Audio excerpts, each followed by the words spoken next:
সুপ্রিয় বন্ধুগণ, আসসালামু আলাইকুম। দূরে কাছে দেশে অথবা দেশের বাইরে থেকে কলিজার বন্ধুগণ ঠিক এই মুহূর্তে যে যেখান থেকে বাস্তব জীবনের গল্প শোনার জন্য আমার সাথে জয়েন করেছেন আমি আপন। আর যে আপন জীবনের গল্পের 1182তম পর্বে আপনাকে বরাবর মতো স্বাগতম জানাচ্ছি। বন্ধুরা, আজ আমি আপনাকে শোনাবো বরিশালের ছেলে মোহাম্মদ সুফিয়ান হোসেনের জীবনের এক ধর্মীয়, শিক্ষণীয়, তাজ্জব বাস্তব জীবনের গল্প। বন্ধুগণ, আজকের গল্পের টাইটেল 5 বৎসর আল্লাহর ইবাদত করে মৃত স্ত্রীকে ফিরে পেলেন এক স্বামী। আমি জানি এই কথাটা শোনার পর আপনারা অনেকে অবাক হয়ে গেলেন যে আপন ভাই, মৃত্যুর পর তো কেউ কখনো পৃথিবীতে ফিরে আসে না, রাইট? এটাই সত্যি যে মৃত্যুর পরে দুনিয়াতে কেউ কখনো ফিরে আসে না। তবে এটাও সত্যি যে রাব্বুল আলামিনের কাছে, আল্লাহ তাআলার কাছে খাস নিয়তে দিল থেকে কোনো কিছু চাইলে আল্লাহ তার বান্দাকে খালি হাতে ফিরায় না। এটাও কিন্তু সত্যি। তাহলে কোন সত্যিটা আপনি বিশ্বাস করবেন? তাজ্জব হয়ে যাওয়ার মতো এক গল্প, আপনি অবাক হয়ে যাবেন। গল্প আমি অনেক বলি, অনেক আপনারাও শোনেন, কিন্তু এমন কিছু গল্প থাকে যেগুলো মনের মণিকোটায় সেভ করে রাখার মতো। ঠিক এই গল্পটা তেমনই একটা গল্প। আমি সবাইকে অনুরোধ করবো শুরু থেকে শেষ পর্যন্ত বরিশালের ভাই মোহাম্মদ সুফিয়ান হোসেনের জীবনের বাস্তব গল্পটা আমার মুখে শুনবেন এবং গল্প শেষে সুফিয়ানকে আপনার মতো করে একটা মন্তব্য কমেন্ট বক্সে লিখবেন। ধন্যবাদ সবাইকে। সুপ্রিয় বন্ধুগণ, আসসালামু আলাইকুম। আমার নাম মোহাম্মদ সুফিয়ান হোসেন, আমার বাড়ি বরিশাল। বন্ধুগণ, আমি আমার জীবনের এই গল্পটা শুরু করার শুরুতে আপনাদেরকে আমার পরিবারের বিষয়ে জানিয়ে রাখি। আমার পরিবারে আমি আছি, আমার বাবা আছে, মা আছে, রয়েছে আমার দাদিমণি সহ আমার ছোট 3টা বোন। আমরা টোটাল 3 বোন 1 ভাই। আমাদের পরিবারটা বরিশাল শহর থেকে ঘাটঘেঁষা কোনো এক ছোট্ট গ্রামে এক উচ্চ মধ্যবিত্ত পরিবার। আমার বাবা পেশায় ছিলেন একজন প্রবাসী। আমার বয়স যখন অনেক কম, আমি তখন থেকে দেখে আসছি আমার বাবা প্রবাসের মাটিতে থাকে এবং ওই সময়টাতে আমাদের গ্রামে হাতে গোনা 1 থেকে 2 জন মানুষ বিদেশে থাকতো এবং তাদের মাঝে আমার বাবা ছিল। যার কারণে আমাদের পরিবারটা অনেক সুখী একটা পরিবার ছিল। আব্বু প্রতি মাসে টাকা পাঠাইতো এবং আব্বুর এই টাকা দিয়ে আমাদের দিনকালগুলো বেশ ভালোই কেটে যেত। পরিবারে ছিল না তেমন কোনো অভাব অনটন, অনেক সুখে, শান্তি আর আরামে আমার শৈশবের দিনগুলো কাটে।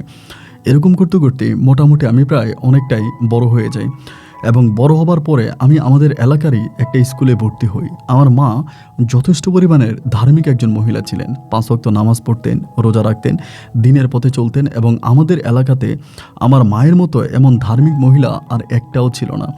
আমার মনে হয় না যে আমাদের পরিবারের মানুষ ছাড়া বাইরের কোনো মানুষ কোনোদিন আমার মায়ের চেহারাটা দেখেছে। এত পর্দা করে ধর্মীয়ভাবে আমার মা চলাফেরা করতো।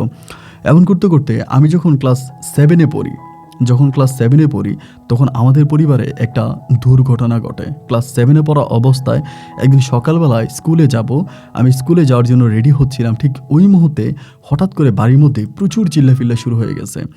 চিল্লাচিল্লি শব্দ শুনে আমি তখন দৌড়িয়া বের হইলাম। কী হয়েছে দেখি মাইক দিয়ে চিল্লাইতেছে, আমার বোনেরা চিল্লাচিল্লি করতেছে এবং দাদি চিৎকার করতেছে। মানে বুঝতে পারলাম না কি হইল। এবং এমন সময় দেখি আমাদের ফরিদ কাকা মোবাইল হাতে দাঁড়িয়ে আছেন। ওই সময়টাতে মোবাইলে কল আসলে বাড়ির মধ্যে ইন্টারনেট, মানে আপনার ইঞ্জিনিয়ার নিয়ে আসতো। নেটওয়ার্ক ব্যবস্থা খুব কম ছিল, এজন্য বাড়িতে ইঞ্জিনিয়ার এনে তারপরে বাঁশের মধ্যে ইঞ্জিনিয়ার দিয়ে নেট নিয়ে তারপরে কথা বলতে হতো। তো ওনার হাতে যখন আমি মোবাইল ফোন এবং ইন্টারনেট দেখলাম তখন আমি বুঝতে পারলাম যে অবশ্যই খারাপ কিছু একটা ঘটেছে। আমি তখন বললাম, কাকা কি হয়েছে? পরে বলে, তোর বাবা মারা গেছে। আমি বুঝতে পারলাম না এটা উনি আমাকে কী বললো। আমি বললাম, কাকা বাবা না বিদেশে? বলে, হ্যাঁ বিদেশের মধ্যে মারা গেছে, তোর আব্বু বিদেশের মধ্যে মারা গেছে। খবরটা শুনে আমার এত কষ্ট হলো, মানে এত কষ্ট আমি পাইলাম যেটা আসলে বলে বোঝানো যাবে না। মনের অজান্তে আমার মনে হয় আমি তখন জায়গার মধ্যে বসে গেলাম এবং সেখানে আমি তখন চিৎকার চেঁচামেচি করে মাটির মধ্যে গড়াগড়ি করতে শুরু করলাম। এদিক সেদিক থেকে আস্তে আস্তে করে বাড়িতে মানুষ আসতে শুরু হলো। একে একে আমাদের বাড়িতে আমাদের গ্রামের প্রায় সব মানুষগুলোই উপস্থিত হলো। আমার বাবা যথেষ্ট পরিমাণের উপকারী একজন মানুষ ছিল। আমাদের এলাকার সবাইকে আমার বাবা অনেক অনেক ভালোবাসতো এবং আমাদের গ্রামের মানুষগুলো আমার আব্বাকে অত্যাধিক ভালোবাসতো। আমার আব্বার সাথে আমার গ্রামের মানুষের অনেক মধুর একটা সম্পর্ক ছিল। কিন্তু জানি না কেন হঠাৎ করে আমার আব্বার জীবনে এমন ভয়ানক পরিস্থিতি নেমে আসলো। আল্লাহ কেন এত কম বয়সে আমার আব্বাকে নিয়ে চলে গেল। আব্বার মৃত্যুতে আমার গোটা পরিবারটা ভেঙে পড়ে। আমার আব্বা, এখানে আরেকটা কথা বলতে আমি ভুলে গেছিলাম, আমার কিন্তু 2 জন জেঠু আছে। তো আমার এই জেঠারা আমাদের পাশের বাড়িতেই থাকতো এবং আমার আব্বা যত টাকা পয়সা ইনকাম করতো বেশিরভাগই তার বড় ভাইদেরকে দিত। আমার জেঠুদের নিজেদের ব্যবসা বাণিজ্য ছিল, তারা আমার আব্বা টাকা দিয়ে অনেক ব্যবসা বাণিজ্যও করতো। এবং আব্বু মৃত্যুর পরে আমার আব্বুর লাশ যখন দেশে আসে এবং দেশে আসার পর আমরা আব্বুর লাশের দাফন কাফনের ব্যবস্থা করি, প্রচুর মানুষ হয় এবং আব্বু তো মরে গেল, তখন তো আর আমার আব্বুর কোনো ইনকাম নাই, আমার আব্বুর আমাদেরকে টাকা পয়সা দিতে পারে না। অ্যান্ড তখন আমার চাচাদের ইনকামটা অনেক ভালো ছিল, আমার চাচারা অনেক ভালো টাকা ইনকাম করতো, আমার জেঠুরা দুজনেরই ব্যবসা বাণিজ্য ছিল।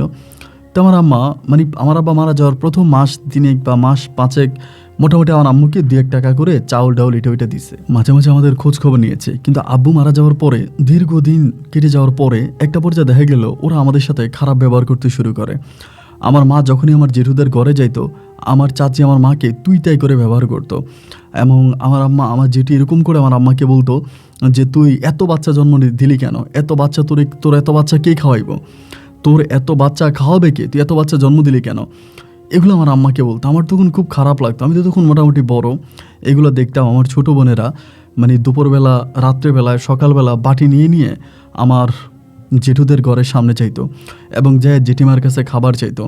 তা আমার আম্মা এই জিনিসগুলো দেখে সহ্য করতে না পেরে একটা সময় আমার আম্মা কি করে বাইরে কাজে চলে যায়। বাইরে কাজ বলতে আমাদের বাড়ির মধ্যে, গ্রামের মধ্যে অনেকের কাজ থাকে না, অনেকের বাড়িতেও বিভিন্ন ধরনের কাজ থাকে। আমার আম্মা ওই কাজগুলোতে তখন যোগদান করতে শুরু করে।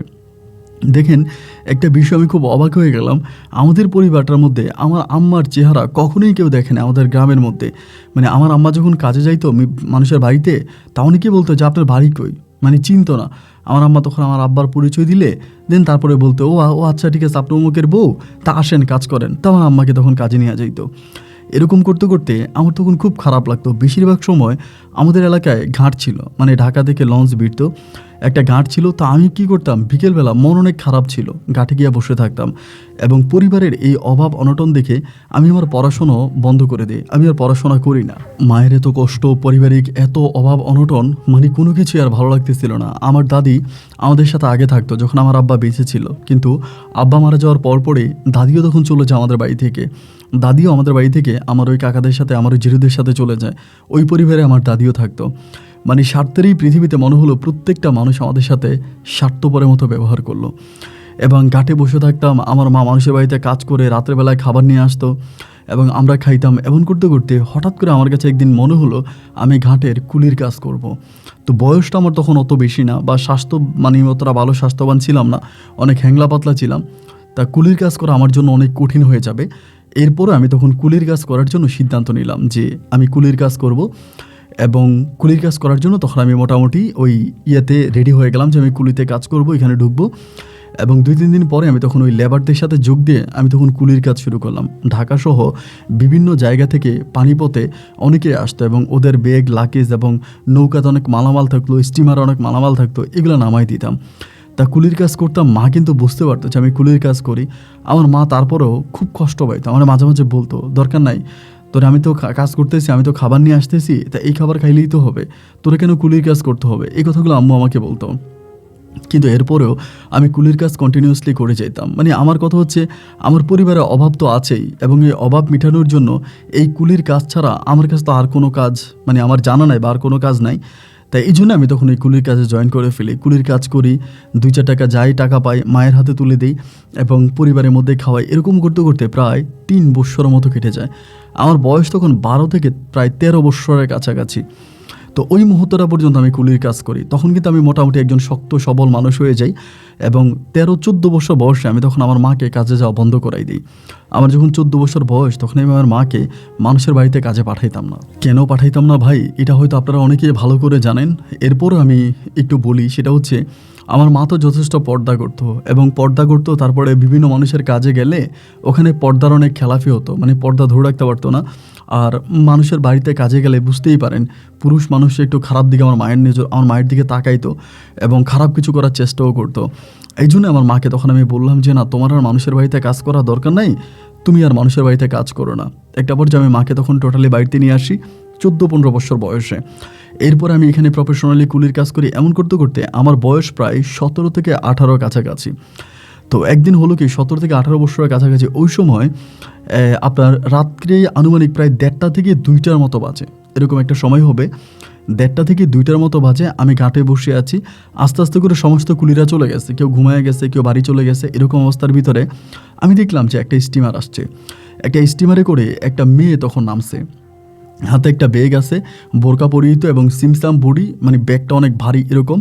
তো যেহেতু এই ঘাটে কেউ নাই, আমি তখন দৌড়ে গিয়ে কী করলাম, ওই ঘাটের মেয়েটার কাছে গিয়ে আমি তখন এটা নিলাম, মানে তার কাছ থেকে আমি ওই ব্যাগটা নিলাম। ব্যাগটা হাতে নেওয়ার পরে মেয়েটা আমার হাতে ব্যাগটা দিল। ব্যাগটা নিয়ে আমি ঘাট থেকে উঠে আসলাম, উঠে এসে বললাম যে আপনি কোথায় যাবেন? পরে আমাকে আঙ্গুল দিয়ে দেখাই দিল আমি ওই গ্রামে যাব। পরে আমি বললাম এখান থেকে তো গ্রাম কাছেই, কিন্তু আপনি তখন রাতের বেলা আর যেতে পারবেন না, কারণ এখানে তো আপনি এখন এই মুহূর্তে কোনো কিছুই পাবেন না, না কোনো রিক্সা পাবেন, না কোনো অটো পাবেন, সিএনজি পাবেন, কিছুই পাবেন না। তাই একটা কাজ করেন, আপনি রাতটা এখানে কাটাই দেন ঘাটের মধ্যে, সকালবেলা যাইয়েন, কারণ এত রাতের বেলা যাওয়াটা ঠিক হবে না।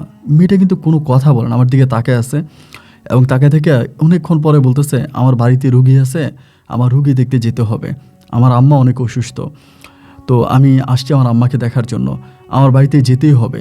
পরে আমি বললাম তা আপনি যাবেন কীভাবে? বলে আমি হেঁটে হেঁটে একা একা যাব। আমি বললাম আপনি হেঁটে হেঁটে একা একা যাবেন? একটা মেয়ে মানুষ, আপনার তো কোনো বিপদ হতে পারে, কারণ ওই গ্রামটাও ভালো না, ওই গ্রামের রাস্তাঘাটগুলো অনেক নির্ঘুম, অনেকেই রাতের বেলায় রাস্তার পাশে হারিকেন জ্বালিয়ে তাস খেলে, ওদের খপ্পরে যদি পড়ে যান তাহলে তো আপনি একটা হেনস্থার শিকার হবেন। মেয়েটা আমাকে বলে তাহলে আপনি একটু আমাকে দিয়ে আসেন। আমি বললাম আমি আপনাকে দিয়ে আসবো? বলে হ্যাঁ, আপনি একটু আমাকে দিয়ে আসেন। আমি বললাম এত রাতের বেলায় আমার আর আপনি যদি কেউ ধরতে পারে তাও তো খারাপ মনে করবে, বলবে না আপনি এখানে কুলির কাজ করেন না, আপনি তো কুলির কাজ করেন, আপনাকে তো প্রায় সবাই চিনে, তাহলে খারাপ কি হবে? খারাপ কিছুই হবে না, আপনি একটু আমাকে দিয়ে আসেন। তাই আমি বললাম আচ্ছা ঠিক আছে। এই মেয়েটারই নিয়ে এবার আমি রওনা দিলাম। কিন্তু রওনা দেওয়ার পরে আমি খেয়াল করে দেখলাম মেয়েটা মানে ওই গ্রামে যাওয়ার জন্য যে সদর রাস্তা, মানে সোজা যে রাস্তাটা, ওই রাস্তাটা দিয়ে না গিয়ে একে বেঁকে এবং জঙ্গলের মধ্যে যে রাস্তাগুলো আছে ওই রাস্তা দিয়ে যাচ্ছে। পরে আমি বললাম যে কি ব্যাপার, আপনি এরকম জঙ্গলের ভিতরে রাস্তা দিয়ে যাচ্ছেন কেন? এদিক দিয়েও সোজা রাস্তা আছে, আমরা এদিক দিয়ে তো যেতে পারি। এবার মেয়েটা আমারে বলতেছে আপনারা বললেন যে এই দিক দিয়ে মানুষ হচ্ছে তাস খেলে রাস্তার পাশে বসে, ওদের খপ্পরে যদি পড়ে যাই। আমি বললাম এটাও ঠিক, তবে আপনি আমাকে কীভাবে এতটা বিশ্বাস করতেছেন? হাসতে হাসতে মনে মনে বলতেছি আর কি।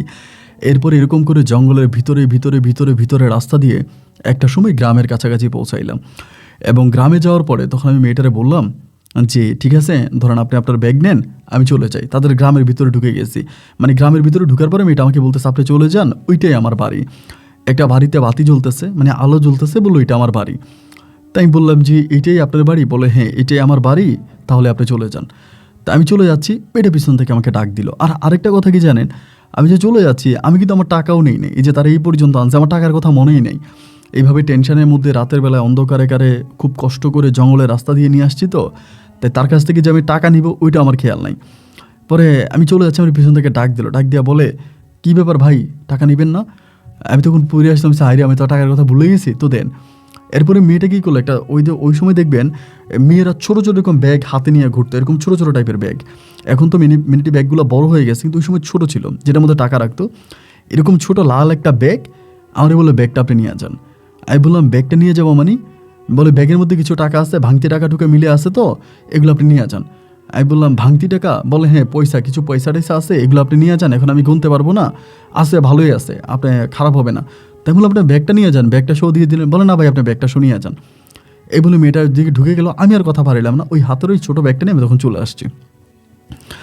আমি ঘাটে আসছি, ঘাটে এসে আবার একটু শুইলাম, তন্দ্রায় গেলাম। যাওয়ার পরে ফজর আজান দিল, নামাজ টামাজ পড়ছি, নামাজ কালাম পড়ার পর আরেকটা লঞ্চ আসছে, তখন ওইটার যাত্রীদের নামাই দিয়া ওই ব্যাগটা কিন্তু তখন আমি কোটের মধ্যে রাইখা দিছি। এবং রাইখা দিয়া পরে আমি সকাল আপনার প্রায় 10টা 10:30টার দিকে বাড়িতে গেছি, কারণ নাইট ডিউটি করছি তো। বাড়িতে গেছি, বাড়িতে যাওয়ার পরে শরীর অনেক ক্লান্ত। বাড়িতে যাওয়ার পরে দেখলাম মা নাই, মা অন্যদের বাড়িতে কাজ করতে গেছে, ছোটো বোনটা আছে, ওরে বললাম আরে কিছু খাবার দে। আর বোনটা আরে খাবার দিল, আমি পেট ভরে খাবার খাইলাম। এবং খাবার খাওয়ার পরে বললাম মা কই? বলে মা কাজে গেছে। তা আমি তখন কী করলাম, ওই যে ব্যাগটা আর খুলি নাই, কারণ শরীর তো ক্লান্ত ছিল, ক্লান্ততার কারণে ব্যাগটা আর খুলি নাই, ব্যাগটা বালিশের নিচে রাইখে আমি তখন ঘুমিয়ে গেছি। তো আমার ঘুম ভাঙছে প্রায় আপনার দিনে 2টা থেকে 3টার মধ্যে, এরকম টাইম হবে, 2টা 3টা। তো ঘুম ভাঙার পরে আমি কী করলাম, ওই ব্যাগটা ওখানেই রয়ে গেছে আপনার নিচে, বালিশের নিচে। আমি তখন গোসল করতে গেছি, গোসল করে এসে বোনেরে বললাম যে ভাত দে। আমার বোন গরম ভাত তরকারি রান্না করলো, আমার বাইরে দিলাম, ভাত তরকারি খাচ্ছি। খাওয়ার পরে আমি কী করলাম, ওই যে আমাদের উঠানের মধ্যে আপনার তখন একটু মোটামুটি শীতকাল ছিল, শীত আসতেছে এরকম একটা ভাব, মানে শীতে আসতেছে এরকম একটা ভাব ছিল।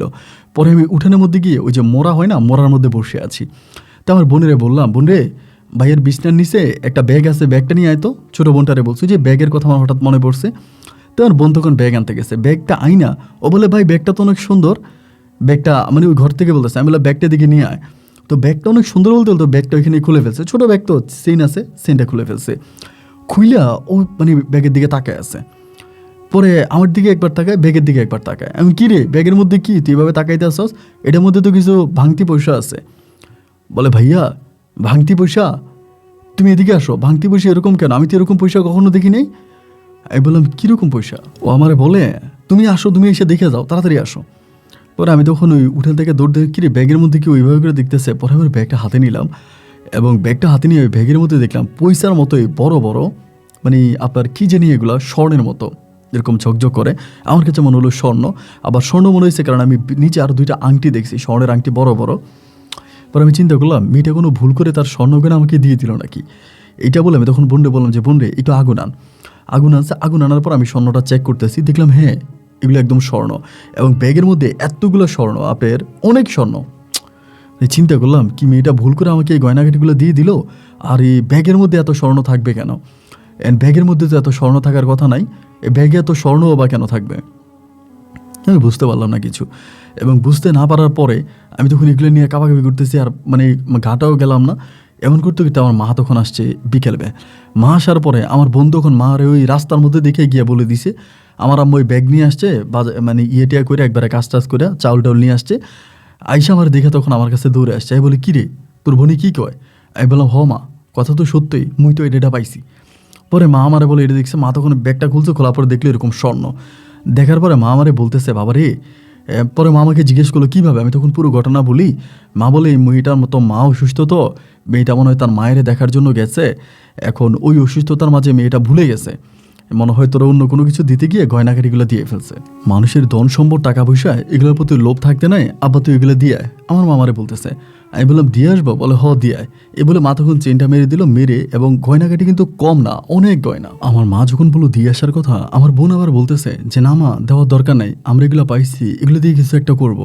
ভাইয়ারা বলো এগুলো দিয়ে ব্যবসা বাণিজ্য করার জন্য, এটা ওইটা করার জন্য। আমার মা তখন আমার বোনের দিয়ে খুব ভয়ঙ্কর নজরে তাকায় বলতেছে শোন, অন্যের সম্পত্তির উপরে কোনো লোভ থাকতে নাই, অন্যের টাকা পয়সার উপরে কখনো কোনো লোভ থাকতে নাই, এগুলো করে না মা, এগুলো করা ভালো না। মানে এরকম করে মোটামুটি আমার দিকে, আমার বোনের দিকে আমার আম্মা খুব মানে একটা ধমক দিল, এবং ধমক দেওয়ার পর আমার বোন তখন আর চুপ হয়ে গেল। ও ভয় আর কোনো কিছু বললো না, যেহেতু আম্মু ধমক দিছে। ও তখন চুপ হয়ে গেছে। চুপ হয়ে যাওয়ার পরে আমার আম্মা বলে ব্যাগটা দিয়ে আয় বাবা, ব্যাগটা দিয়ে আয়। আমি তখন বললাম যে মা দিয়ে আসবো? বলে হ দিয়ে আয়। এরপর আমি তখন আসরের পর মাগরিবের কিছুক্ষণ আগে আমি তখন ঘর থেকে বেরোইছি। বেরোয় ভাবলাম যে যেহেতু মা বলতেছে ব্যাগটা দিয়ে আসি, আমার অন্যের সম্পত্তির উপরে লোভের দরকার নাই, আমার আম্মা যেহেতু মানা করছে। তো ব্যাগটা নিয়ে আমি তখন আস্তে আস্তে করে সামনের দিকে যাচ্ছিলাম। আস্তে আস্তে করে সামনের দিকে যাচ্ছি। এরকম করে যেতে যেতে অনেকটা মানে ইয়েতে গেলাম। যাওয়ার পর আমি ওই গ্রামের দিকে, আমি এখান থেকে আবার আপনার সিএনজি বা এরকম কিছু একটা নিয়েছি, নিয়ে আমি ওই পর্যন্ত গেছি, ঘাট পর্যন্ত গেছে। ঘাট থেকে আবার ওই গ্রামে হাঁটতে হাঁটতে ঢুকলাম, এবং ওই গ্রামে ঢোকার পরে মাগরিবের পর হয়ে গেছে, চারদিকে মোটামুটি অন্ধকারাচ্ছন্ন হয়ে গেছে। এরকম একটা অবস্থার মধ্যে ওই গ্রামের মধ্যে গেলাম, এবং গ্রামে যাওয়ার পরে দেখি ওই বাড়িটা তখনও দেখা যাচ্ছে বাড়ির সামনে একটা বাতি জ্বলে, মানে একটা বাতি জ্বলতেছে। বাতিটা জ্বলে দেখা আমি তখন ওই বাড়ির মানে দরজার সামনে গিয়া ডাক দিলাম। ঘরটা অনেক ভাঙা, এবং ভাঙা একটা ঘর, এবং মানে মনে হচ্ছে অনেক পুরোনো দিনের ঘর এরকম। তো আমি তখন ডাকতেছিলাম বাইরে থেকে, কেউ আসেন? একটা বুড়ি অনেক বয়স্ক একজন মহিলা তখন দরজা খুলছে। খোলার পরে আমি বললাম যে গতকালকে রাতে এই ঘরে একজন মানুষ আসছিল, ঢাকা থেকে না কোত্থেকে জানি না, একটা মেয়ে, আমি ওই মেয়েটার কাছে আসছি, উনি আমাকে একটা জিনিস দিছে, আমি এটা ওনাকে ফিরিয়ে দিতে আসছি। পরে আমারে বলে যে কোনো মেয়ে তো এই বাড়িতে কালকে আসে নাই, কালকে রাতে আসে নাই, তোমার বাড়ি কই? আমি বললাম আমার বাড়ি অমুক গ্রামে, আমি ঘাটে কাজ করি, আমি ঘাটের কুলি। পরে বলে আচ্ছা তাহলে আমার সাথে আসো। পরে উনি আমার সাথে করে পাশের বাড়ির একটা মানে লোকের কাছে নিয়ে গেল, মধ্যবয়স্ক একটা লোক। ওই লোকটা মনে হয় এলাকার মাতবর টাতবর এই টাইপের হবে, ওরা ডাক দিছে। ডাক দিয়ে তিনি ঘর থেকে বেরিয়েছে। বেরোয়ার পরে বলতেছে এই ছেলেটা কী বলে একটু শুনতো, আমারে বলে। তো আমি তখন জিজ্ঞেস করে যে কে আপনি? পরে আমি বললাম যে আমি তো ঘাটে কাজ করি, আমি ঘাটের কুলি। এই বাড়িতে গতকালকে রাতে একটা মেয়ে আসছিল, এবং আমি ওই মেয়েটার সাথে দেখা করতে আসছি। পরে বলে গতকালকে রাতে কখন? আমি বললাম প্রায় 1:30-2টার দিকে। বলে রাত 1:30-2টার দিকে এই বাড়িতে মেয়ে আসবে কোত্থেকে? এবারে তো কোনো মেয়েই নাই। আমি বললাম মেয়ে নাই মানি? উনিকে? বলে উনি একজন ভিক্ষুক মানুষ, আমরা ওনার এই ঘরে থাকতে দিছি। আমি বললাম আপনারা ওনারা থাকতে দিয়েছেন, তাহলে এই বাড়ির যে মালিক, মানে বাড়ির মালিক কই? বলে বাড়ির মালিক একজন মহিলা ছিল, উনি আর ওনার একটা মেয়ে ছিল। ওই মহিলাটা, বৃদ্ধ মহিলাটা মারা যায়। মারা যাওয়ার পর ওনার মেয়েটারে আমরা আরেক জায়গায় বিয়ে দিই। আরেক জায়গায় বিয়ে দেওয়ার পরে আল্লাহর হুকুমে ওই মেয়েটা তার শ্বশুরবাড়িতে মারা যায়। মা মেয়ে দুজনেই মারা যায়, এবং মা মেয়ে দুজন মারা যাওয়ার পরে এই বাড়িটা এভাবেই খালি পড়ে আছে। এবং খালি পড়ে থাকার কারণে আমরা তখন এই মহিলাটা ভিক্ষা করে বিভিন্ন গ্রামে, তার থাকার জায়গা নেই, এই বাড়িতে আমরা তারা থাকতে দিছি। তা আপনি কী বলেন, রাত্রে 1:30 বাজে 2টা বাজে কোনো মহিলা এই বাড়িতে আসছে? রাত 1:30 2টা বাজে তো এই বাড়িতে কোনো মহিলা আসবেও না, বা কোনো মহিলা আসার কথাও না। কথাটা শোনার পরে আমি একটু বিব্রত হয়ে গেলাম যে এটা কী বলে, মানে এটা কী ধরনের কথা বলে। আমি আসলেই একটু তাজ্জব হয়ে গেছিলাম, এবং মনের ভিতর আমার ভয়ও কাজ করতেছে যে আল্লাহ জানে এটা কোন জায়গায় আসলাম, না আবার কোন বিপদে পড়লাম। ওইখান থেকে আমি তখন আবার ঘাটে গেছি। ঘাটে যে আমি সেটা বাড়িতে গেছি। আমি আর ওনাদেরকে এই ব্যাগের কথা বা গয়নাগাটির কথা কোনো কিছু বলি না। বাড়িতে গেছি। বাড়িতে যাওয়ার পর তখন মায়েরে জানালাম যে মা এই ঘটনা। মাকে এগুলো বলার পরে মা তো বলতে আরে কি বলোস কি তুই? আমি বললাম হ্যাঁ মা, এমন এমন ঘটনা। এবার মাও তখন আমার সাথে এর পরের দিন আবার ওই বাড়িতে আসছে, এবং বাড়িতে এসে মা জানতে পারছে যে এই বাড়িতে আসলেই কোনো মানুষ থাকে না, শুধু একজন ভিক্ষুক মহিলা ছাড়া এক মহিলা থাকতো, এবং মহিলার মেয়ে উভয়ে মারা যায়, পরে বাড়িটা পুরো খালি থাকে। এবং এরপরে মা আমারে বলে এই টাকাগুলো, মানে এই গয়নাগাটিগুলো কী করবি? আমি বলে মা এই গয়নাগাটিগুলো দিয়ে আমি ব্যবসা বাণিজ্য করি, যদি আমার কাছে টাকা হয় তাইলে আমি এগুলো ফিরিয়ে দিব। যদি আমার টাকা হয় ব্যবসা বাণিজ্য করে ঘাটে একটা দোকান দিই, ঘাটে একটা দোকান দিলে ভালো হইব। মা আমারে বলে এটা করা কি ঠিক হবে? আমি বললাম মা এটা করি, আমার কাছে টাকা পয়সা হইলে পরে আমি ফিরিয়ে দিব। তো আমি ওই সময় কী করি, স্বর্ণকারের দোকানে আমি এগুলো মাপি, যেগুলো মানে কতটুকু ওজন, এবং প্রচুর ওজন হয়, অনেক টাকার গয়না। এরপরে আমি এগুলো আস্তে আস্তে করে বিক্রি করি। যদিও এটাতে আমার মা রাজি ছিল না। আমি আর আমার বোন আমার মায়ের সাথে ঝগড়া করে, মানে অনেক ঝামেলা ঝগড়া করে তারপরে হচ্ছে আমি এই আপনার গয়নাগুলো বিক্রি করি। এবং গয়নাগুলো বিক্রি করার পরে কাঁচা কিছু নগদ টাকা পাই। সেই টাকা দিয়ে আমি যেই ঘাটে কুলির কাজ করতাম ওই ঘাটে আমি একটা মুদির দোকান দিই, এবং মানে বিভিন্ন ধরনের মুদির মালামাল, সে অনেক মালামাল পাওয়া যায়, এরকম খুব ভালো করে আমি ওখানে একটা দোকান দিই। এবং ওই দোকানটাও তখন খুব ভালো করেই চলতেছিল, দোকানটা ভালোই চলতেছে, দোকানে আয় ইনকামও ভালো হচ্ছে। এবং আমার তখন আর আমার অভাবের দিন খুব মুহূর্তের মধ্যে আমার অভাব কেটে গেল, এবং অভাব কেটে আমি আস্তে আস্তে করে অনেক বেশি টাকা ইনকাম করতে শুরু করি। এবং সেই টাকা দিয়ে আমার যে বোনগুলোর বিয়ে হচ্ছে না, আমার বোনগুলোর বিয়ে আমি সম্পূর্ণ করি, ব্যবসা বাণিজ্য করে বোনের বিয়ে সম্পূর্ণ করি, এবং মাকে আমি ঘরের মধ্যে আরাম আয়েশা রাখি। এবং ওই ঘাটের মধ্যে আমি অল্প দিনের মধ্যে ব্যবসা করে অনেক বেশি টাকা ইনকাম করতে পারি। তার কারণ হচ্ছে ঘাটে যারা আছে তারা সবাই আমারে চিনে, আমারে জানে, সবার সাথে আমার মোটামুটি খুবই ভালো একটা সম্পর্ক। এবং ওই ভালো সম্পর্ক থাকার কারণেই আমি সবার সাথে কথাবার্তা বলি, এবং আমার দোকানেই সবাই মালামাল নিতে আসে। মানে যারাই আসবে আমার দোকানে, সবাই আমার দোকানে আসে, আমার দোকান থেকে মালামাল নিয়ে যায়, সবাই প্রায় আমার দোকানেই আসে। এরকম করতে করতে আমি একটা দোকান থেকে ঘাটের মধ্যে প্রায় 3টা দোকান দিই, এবং 3 পাশে 3টা দোকান দিই। 3টা দোকানের ইনকামে আমি আমার বাড়িতে বিল্ডিং উঠাই, বোনদের বিয়ে দিই, এবং আমি আমার মায়ের হজ করতে পর্যন্ত পাঠাই। যে পরিবারে 3 বেলা 3 মুঠো খাবার খেতে কষ্ট হতো, ওই পরিবারে আমি আমার মায়ের হজেও পাঠাই। আলহামদুলিল্লাহ আমার আম্মুকে আমি হজ করাইও দেশে আনি। এবং এরপরে আমার আস্তে আস্তে করে ব্যবসা বাণিজ্য আয় উন্নতি হচ্ছে। এমন করতে করতে আমার একজন ম্যানেজার দরকার ছিল, কারণ 3টা দোকান দেখা, 3টা দোকানে এমনি কর্মচারী আছে, একটা ভালো ম্যানেজার দরকার, একটা ভালো ম্যানেজার খুঁজতেছিলাম। এমন করতে করতে ঘাটে একটা ছেলে আছে, নাম হচ্ছে মিলন। ও অল্প কয়েকদিন ধরে ঘাটে কাজ করে, এবং ছেলেটা ইজারা উঠায়। তো এই ছেলেটার সাথে আমার একটা ভালো সম্পর্ক, কথাবার্তা, দেখতে সুন্দর, নম্র ভদ্র, ভালো আছে। পরে আমি এই ছেলেটারে বললাম, হিন্দু ছেলে, নাম মিলন। আমি বললাম যে মিলন, আমি এমন করে আমার একজন ম্যানেজার দরকার, আমার হিসাব নিসাবগুলো দেওয়ার জন্য। তো আমারে বলে ভাই আমি আপনার হিসাব নিকাশগুলো দিব। তো এখন আচ্ছা ঠিক আছে। পরে আমি মিলনরে আমার এখানে কাজে রেখে দিলাম। তো মিলন ছেলেটা যথেষ্ট ভালো ছিল, নম্র ভদ্র, শিক্ষিত, খুব ভালো ছিল। তো এখানে কাজ করে প্রায় 1 মাস 2 মাস 3 মাস এরকম করে কাজ করে। বেশ কয়েক মাস কাজ করার পরে একদিন হলো কি, আমি বসে আছি আমার ওই যে মিলনের ওইখানেই, দেন একটা মেয়ে তখন আসছে বোরকা পরা অবস্থায়, বোরকা পরা এবং একদম হিজাব টিজাব পরা, এরকম একটা অবস্থা আমার দোকানে আসছে। আইসা আমার বলতেছে ভাইয়া, সালাম দিছে খুব সুন্দর করে। আমি সালামের উত্তর দিলাম। পরে আমার বলতেছে মিলন ভাইয়া আছে? আমি বললাম মিলন তো আছে, কিন্তু এখন তো নাই, একটু বাইরে গেছে। তা আপনি কে? বলে আমি ওনার পরিচিত, ওনার আত্মীয়। আমি বললাম ও আপনি ওনার আত্মীয়, তো উনি তো এখন নাই, পরে আসেন। পরে বলে আচ্ছা ঠিক আছে, আমি একটু বসি, উনি আসুক। তো অনেকক্ষণ ধরে মেয়েটা বসে আছে, এবং বসে থাকা অবস্থায় একটা সময় জোহরে আজান দিছে। এবং জোহরে আজান দেওয়ার পরে মেয়েটা আমারে বলতেছে যে ভাইয়া নামাজ পড়ার ব্যবস্থা আছে? আমারে বলে। আমি বললাম মেয়েদের তো নামাজ পড়ার ব্যবস্থা নাই, তো এরপরও আপনি চাইলেই ভিতরে পড়তে পারেন। তো মেয়েটা বলে আচ্ছা না থাক, এমনি জিজ্ঞেস করছি, এইটুকুই বললো। তো বলার পরে আমি বললাম কিরে মিলনের সাথে মুসলিম মেয়ের কী সম্পর্ক, মানে বিষয়টা বুঝলাম না। এর অনেকক্ষণ পরে তখন মেয়েটা বললো ভাই আমি চলে যাই, তো অনেক লেট হচ্ছে, আমার মিলনের মোবাইলও বন্ধ মনে হয়, মিলনেরকেও কল করে পাওয়া যাচ্ছে না। পরে বলে আমি চলে যাই ভাইয়া, আমি পরে আসবো নি। এটা বলে মেয়েটা তখন চলে গেল। মেয়েটা বেরিয়ে যাওয়ার পরে এই কিছুক্ষণ পরে মিলন আসছে। আসার পরে বললাম কিরে মিলন, তোর কাছে একটা মেয়ে আসলো, তোর অনেকক্ষণ ধরে খুঁজে গেল। পরে বলে ও আচ্ছা মনি আসছিল মনে হয়। আমি বললাম মনি তুই চিনোস নাকি? বলে চিনি তো, আমাদের জাতি মেয়ে, আমার আত্মীয়। আমি বললাম তোর জাতি মেয়ে, তোর আত্মীয়, এই কী বলিস তুই, এটা তো মুসলিম মেয়ে। বলে না ভাই এটা মুসলিম না। এরকম ও আমার সাথে কথা বলতেছে আর কাজ করতেছে। পরে আমি বলি এই তো বয় তো তুই, মানে কাজ পরে কর, আগে এখানে বয়, তোর সাথে একটু কথা বলি। বলে ভাই বলেন। আমি বললাম এটা মুসলিম না, মানে আমি দেখলাম মুসলিম মেয়ে, আমি তার সাথে কথা বললাম, সে মুসলিম, তুই কস মুসলিম না, এটা কেমন কথা? বলে ভাই ও আচ্ছা বোরকা পরে আসছে এই জন্য আপনি মনে করছেন মুসলিম? আমি বললাম শুধু বোরকা পরে আসে নাই, ও আমারে জিজ্ঞাসা করছে যে জোহরের সময় আমাদের মেয়েদের নামাজ পড়ার ব্যবস্থা আছে নাকি। পরে আমার বলে ভাই ও একটু শয়তান তো, এই জন্য আপনার সাথে মনে দুষ্টমি করছে। আমি বলে দুষ্টমি করছে মানে ও বোরকা পরে আসছে বেটা? বলে হ ভাই ও বোরকা পরে আসছে, কথা ঠিক আছে, ও কিন্তু হিন্দু, হিন্দু হওয়ার পরেও ওর মুসলিম ধর্মটা নাকি অনেক ভালো লাগে, এবং মুসলিম ধর্ম ভালো লাগার কারণে ও মাঝে মাঝে বোরকা পরে ঘুরে, মানে বোরকা পরলে ওর ভালো লাগে এই জন্য ও বোরকা পরে, কিন্তু ওর পরিবার থেকে বেরোয়ার পরে পরে আবার পরিবারে ঢুকার সময় ও খুলে ফেলে। আমি বললাম নামাজও পড়ে নাকি? বলো হ মাঝে মাঝে নামাজও পড়ে, ও কোন ধর্ম পালন করে আমি নিজেও জানি না। পরে তবে ওর মুসলিম ধর্ম অনেক পছন্দের।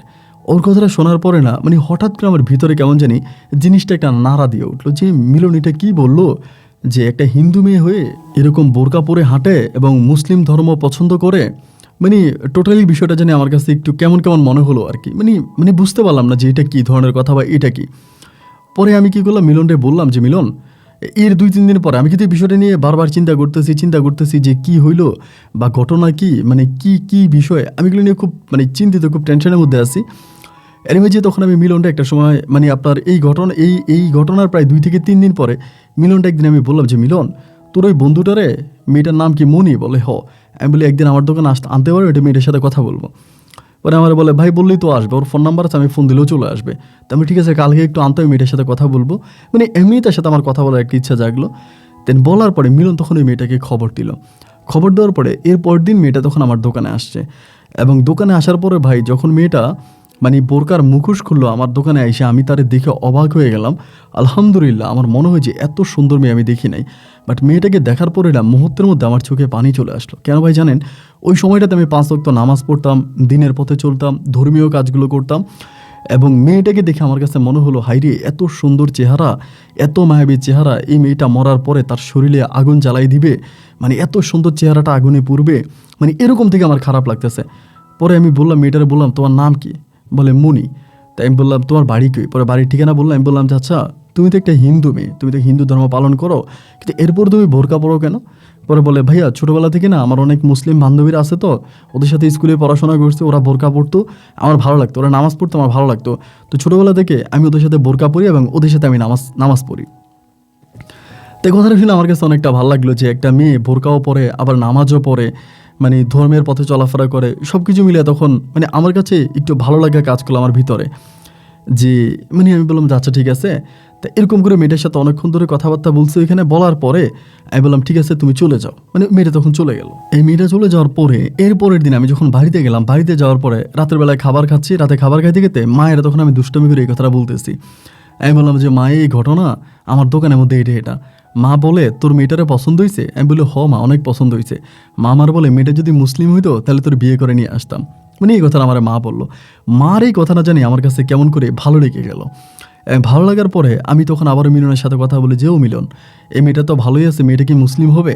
আমার বলে আরে না ভাই ও মুসলিম কখনোই হবে না, ওর পরিবার থেকে কখনো মুসলিম বানাবে না। আমি বললাম মেয়েটা মুসলিম হইলে পরে আমি তার বিয়ে করতাম। আমি মিলন আমার সাথে দুষ্টমি করে, না ভাই ও মুসলিম হবে না, ও অমুসলিমে থাকবে, ও কখনো মুসলিম হবে না। আমি বললাম না তুই বুঝিয়ে শোনায় দেখ না মুসলিম বানাইতে পারিস কিনা, যদি মুসলিম হয় তাহলে মেয়েটার বিয়ে করব। এরকম করে মিলনের সাথে আমার মানে কথাবার্তা হচ্ছে, দুষ্টমি হচ্ছে, কথা কাটাকাটি হচ্ছে। এরকম করে মিলন আমার কথা বলে, আমিও ওরে কথা বলি, মানে দুজনের মাঝে একটু দুষ্টমি হতে এবং সময় যত সামনের দিকে যাচ্ছে ভাই এই মেয়েটার প্রতি আমার দুর্বলতা কেমন জানি বেড়ে যাচ্ছে। আমার ভিতরে মেয়েটার জন্য ইমোশন বাড়তেছে, আবেগ বাড়তেছে। আমার কাছে একটা সময় মনেই হলো যে আমি এই মেয়েটার সাথে আবারও একটু কথা বলবো। পরে মিলনের কাছ থেকে মেয়েটার নাম্বার নিলাম, নাম্বারটা নিয়ে একদিন রাতের বেলায় আমি বাড়ি থেকে মেয়েটার সাথে ফোনে কথা বললাম। এবং কথা বলতেছি হঠাৎ করে আমার মা কোত্থেকে জানে আসছে। মা আসার পরে মা আমার বলে, কার সাথে রে কথা বলিস? আমি বললাম, মা এই ঘটনা। মা দিতে আমি কথা বলি।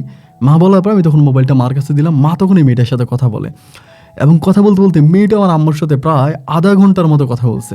আর আমি কিন্তু আমার আম্মাকে দেখি না যে কোনো মেয়ের সাথে, আমার বোন ছাড়া বাইরের কোনো মেয়েদের সাথে আমার আম্মা মানে আমার মা এত লম্বা সময় ধরে কথা বলতে। এই মেয়েটার সাথে আমার আম্মা অনেক লম্বা সময় ধরে কথা বলে। কথাবার্তা বলার পরে আমার মা কী করে, মাঝে মাঝে, আমার মার কাছে তো মোবাইল নেই, আমার মাঝে মাঝে বলে, তুমি মেয়েটারে ফোন দে তো, মনিরে ফোন দিয়ে একটু কথা বলি, মনিরে ফোন দিয়ে একটু কথা বলি। এরকম করে কথা বলতে বলতে একদিন আমার মা বলতেছে যে মনি নাকি আমাদের বাসা আসতে চায়। আমি বললাম, কী বলো মা, ও আমাদের বাসায় আসবে কেন? মা বলতেছে, না ও তো বলতেছে আসবে, তা ওরে হচ্ছে আনবো নাকি, আমার আম্মা আমাকে বলে। তাই আমি বললাম যে ঠিক আছে, যদি আসতে চায় তাহলে নিয়ে আসো। আমার মা তখন আমার বলতেছে, তাহলে ঠিক আছে, কথাবার্তা বলে একদিন মেয়েটার আমাদের বাড়িতে নিয়ে আয়।